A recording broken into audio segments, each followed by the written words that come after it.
Fala, galerinha disciplinada. Prontos para mais uma dose de motivação? Sejam bem-vindos ao nosso canal. No vídeo de hoje, teremos Cláudio Duarte contando sua história de vida. Ele é palestrante, escritor e pregador, conhecido por sua abordagem única e envolvente, que combina humor, histórias inspiradoras e mensagens espirituais para motivar as pessoas a alcançarem seus objetivos e a viverem uma vida plena e significativa. Ele inspira as pessoas a se tornarem o melhor de si mesmas, encorajando-as a acreditarem em si e em seus sonhos. Seja através de suas pregações, livros ou mensagens nas redes sociais, ele tem sido uma força positiva na vida de muitas pessoas, ajudando-as a alcançarem seus objetivos e a viverem uma vida mais significativa e realizadora. Mas antes de continuarmos, não se esqueça de se inscrever no canal e ativar o sininho para não perder as notificações. Eu separei alguns momentos para falar algo com você que eu falei nos meus 16 anos de ministério, pouquíssimas vezes. Mas eu queria gastar esses momentos finais para falar com vocês sobre isso. Minha mãe veio do Nordeste. Meu pai era casado, pai de 2 filhos, e ela 14 para 15 anos, quando ele a engravidou. Minha mãe me teve com 15 anos. A família tinha vindo do Nordeste, passou por Minas Gerais, e meu pai me tomou da minha mãe. Talvez com o propósito de puni-la, mas ele não podia me criar. Me deu para uma família, que me deu para outra família, que me deu para outra família, que me deu para outra família, e eu fui pulando de família em família, crescendo sem um padrão de comportamento, porque não tinha comportamento. Como é que eu ia ter comportamento sendo criado em lares? Não tinha. E eu fui crescendo nesse ambiente, onde meus amigos tinham pais, tinham mães, onde tinham comida na mão e eu arrumava a minha. Me tornei adolescente, eu ia chamar os meus amigos para sair, e a mãe dele dizia: você só sai depois que jantar. E eu tinha que preparar minha janta. Mãe, passa minha roupa. E muitas vezes eu saía sem passar, porque minha casa não tinha energia. Eu olhava os outros e me perguntava por quê. Por quê, Senhor? Em alguns lares por onde passei, os meninos maiores tentaram abusar sexualmente de mim. No colégio, ninguém nunca foi a uma reunião. As minhas provas eram entregues nas minhas mãos. Depois de um tempo, um dos lugares que eu fui morar foi com meu irmão. Ele já é falecido. E ele tinha um bom emprego, me colocou num colégio católico. O melhor colégio na época, do local que eu estudava, pagava uma condução para me levar. E eu aprendi que uma das coisas mais abençoadas era o uniforme. O uniforme era um negócio muito legal, porque ele nivelava todo mundo. Quando nós estávamos de uniforme, ninguém sabia quem era rico, quem era pobre. Mas havia as festas na escola. E durante aquelas festas, eu queria ir. Eu era um adolescente, já para jovem. Eu queria participar daquilo. Mas lá, me doía mais ir do que não ir. Os meninos que estudavam comigo chegavam em carros importados, vestindo tênis ou calçando tênis de marca. As meninas sempre muito bem arrumadas. E eu usava o mesmo quichute que ia para a aula, eu ia para as festas. Uma camisa que não tinha marca, um sapato que furava e a gente colocava papelão. Eu cresci nesse ambiente. Fui vender drogas. Não me tornei um traficante, era uma coisa mais para ganhar um dinheirinho, para conseguir. Era uma outra época. Mas eu olhei aquilo, e morando na casa de minha tia, não se escandalize com o que eu vou falar, eu encontrei um livro quase dessa cor, que havia sido deixado lá por um grupo dos testemunhas de Jeová. Nesse livro dizia: toda a escritura inspirada por Deus é proveitosa. Um livro direcionado ao público infanto-juvenil, onde algumas fotos ilustrando desde a criação, começava com aquela árvore com a maçã, o Adão e a Eva, e terminava com João na ilha de Pátimos. Provavelmente eu encontrei esse livro limpando a casa, porque era uma das minhas tarefas nesse lar. Durante os 14, acho que de 14 a 16, por aí, eu li aquele livro uns 40 vezes, eu não sabia por quê. Mas eu lia aquele livro, eu lia, sempre que podia. Eu nunca tinha entrado numa igreja evangélica, mas eu li aquele livro diversas e diversas vezes. E eu não sabia por quê. A Bíblia eu nunca tinha pego, aliás eu tinha medo dela.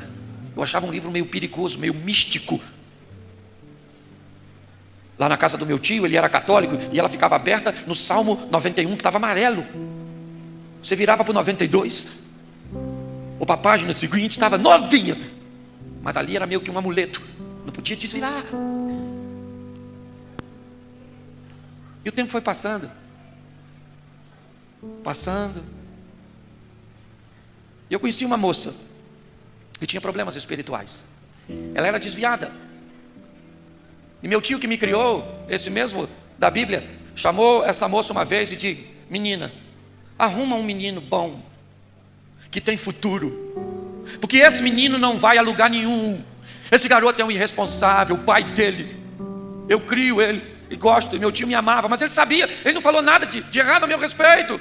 Ele falou apenas o que era verdade. Esse menino não tem futuro. As meninas que eu queria namorar, ninguém. Um menino que chute, calça azul. Eu fui dar meu primeiro beijo com 17 anos. Pensa nisso. Feio. Não melhorei não, mas era pior. Pois bem, aqueles problemas espirituais daquela moça me aproximou do Evangelho. Ela tinha problemas espirituais sérios. E eu então acabei me convertendo numa segunda-feira. Falei: Senhor, eu não sei se o Senhor existe. Essa menina fica endemoniada aí. E se o demônio existe, que eu estou vendo ele, o Senhor também deve existir ainda que eu não estou vendo. Mas se o Senhor puder tirar ele dela, dá uma força aí. Porque ele pegava ela e queria me matar. Então eu precisava de uma segurança. E ela ficou livre naquele dia. Eu levantei minha mão e recebi Jesus como Senhor e Salvador da minha vida. Aí os amigos lá que o demônio apagava a luz lá de casa. Ele falou assim: Cláudio, para de usar droga, esse troço já está te fazendo mal. Mas eu comecei. Aí um rapaz me levou para a escola bíblica. E ele falava Noé. Eu sabia quem era Noé, sabia os filhos, sabia o tamanho da arca, eu sabia tudo. Ele falava Daniel, eu sabia. Ele falava Moisés, eu sabia. Ele falou assim: você é desviado. Eu falei: não, nunca fui crente não. Já leu a Bíblia quantas vezes? Eu falei: rapaz, eu nem peguei na Bíblia até hoje. Ele falou: como é que você sabe a sua história bíblica? Assim, eu falei: não, porque eu li um livro lá. Nem falei com medo do preconceito. E ele falou assim: pois é, o restante da história que você leu nesse livro está na Bíblia. Começa a ler. Olha o restante aqui no livro de Daniel. Olha o restante aqui no... Aí eu fui, meu irmão. Aí eu mergulhei. Eu li a Bíblia de dia e de noite. Eu pregava para mim mesmo, eu pregava no espelho, eu pregava dentro do carro, eu conversava comigo. E aí eu fui tomando gosto. E as pessoas começaram a falar: Cláudio, você está falando de um jeito esquisito, você está se comportando diferente. Uma vida difícil, vendi o almoço para comprar a janta. Minha família andava na boleia de uma Fiorino branca, emprestada. Que beleza. O tempo passou. Aí Mazinho, chama de fogo, chama viva, não é isso? Mazinho conhece a história um pouco, porque o grupo ia lá na igreja que eu me converti, lá do Marcos Melquisedeque, Santa Cruz da Serra. E um dos seus companheiros, eu não vou lembrar quem é, Gilberto, orando, ele falou assim: eu vejo você com a mala na mão, viajando para tudo quanto é lugar. Eu falei e ele ainda falou que era de avião. Eu falei: avião? Eu nunca andei de avião. Eu tenho medo de altura, passar de avião, tem que vender um rim naquela época para comprar. Isso vai. Avião. Confesso, eu sei que eu não acreditei muito não. E menos ainda quem escutou as profecias. Falei: avião. Fui embora com aquele avião assim na cabeça. Menino. Me botaram para pregar no galinheiro. A classe da escola bíblica dominical era no galinheiro, tu acredita? Aquele terreno em frente à igreja. E aí eu comecei a fazer humor, porque as paredes eram de tela. O jovem ficava olhando por lá de fora. Era só uma parede de alvenaria. Então eu encostei na parede de alvenaria, eu encenava, eu levava o skate. Uma vez fui pregar sobre José, levei o skate. O skate, vai lá, o skate. O skatista só anda para frente, sabe cair, tem equilíbrio, gosta de obstáculo. Eu falei, abra sua Bíblia em Gênesis 37, que eu vou falar do José. Um homem equilibrado, que andava para frente, gostava de obstáculo. Me vestia. E o negócio não foi indo, menino.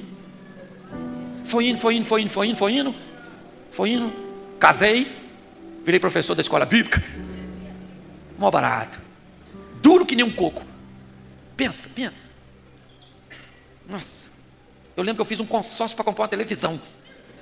Pois bem, o tempo foi passando, Deus foi abrindo as portas, foi me abençoando, o pessoal começou a gostar de mim. Não é que eu pregava bem não, é a graça de Deus. Você vê num congresso como esse, tanta gente boa, vem eu para pregar. Elcio de Assis, o Lande tal, e quem? O Cláudio Duarte. Mas Deus falou, gostei de você, menino. Gostei. Você é o improvável. Por isso que eu não me encanto. Às vezes as pessoas, pastor, o que o senhor, assim, como é que o senhor lida com o sucesso? Eu falei, que sucesso? Eu sou um Zé Ruela, um Zé Rosquinha, um Zé Mané. Eu sou pouco mais que o jumentinho que entrou. Tudo que eu tenho é dele. Tudo que eu vivo é por ele. Você consegue entender? A minha história foi mudando, eu continuo morando em Xerém. Moro em Xerém, não mudei. Um Alphaville. E diga-se de passagem, posso. Mas é o maior barato. Eu passo em Xerém hoje, na minha Land Rover. E a mãe daquela mulher que não deixava eu namorar as filhas dela, mora lá. Aí eu passo assim, não é com maldade não. Abro o vidro e digo para ela, ô minha irmã, graça e paz. E aponto para o meu mulherão. Minha mulher, 26 anos de casada. Fecha o vidro e diz, aí filha, dizia que eu não podia namorar a filha dela, que não tinha onde cair, morto.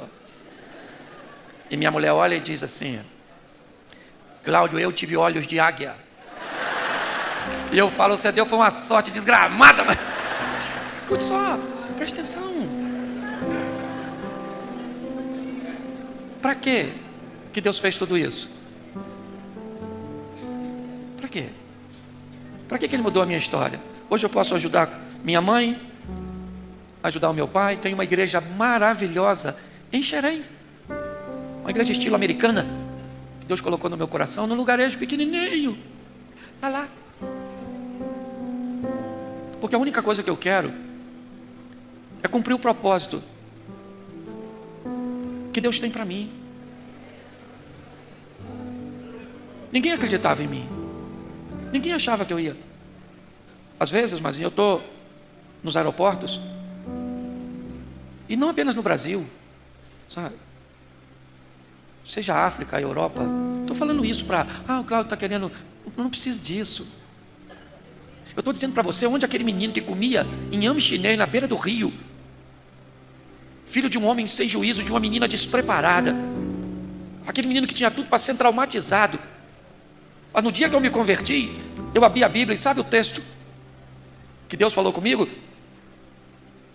O Salmo 27, verso 10. Ainda que teu pai e a tua mãe te abandonem, eu jamais te abandonarei.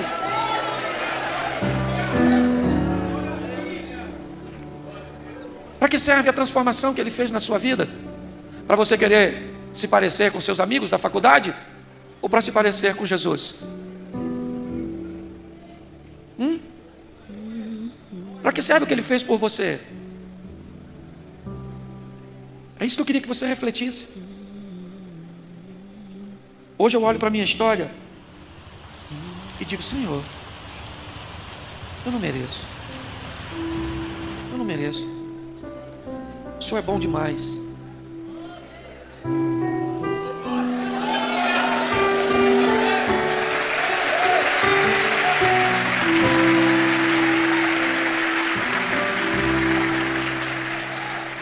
Essa noite, ela vai marcar a sua história.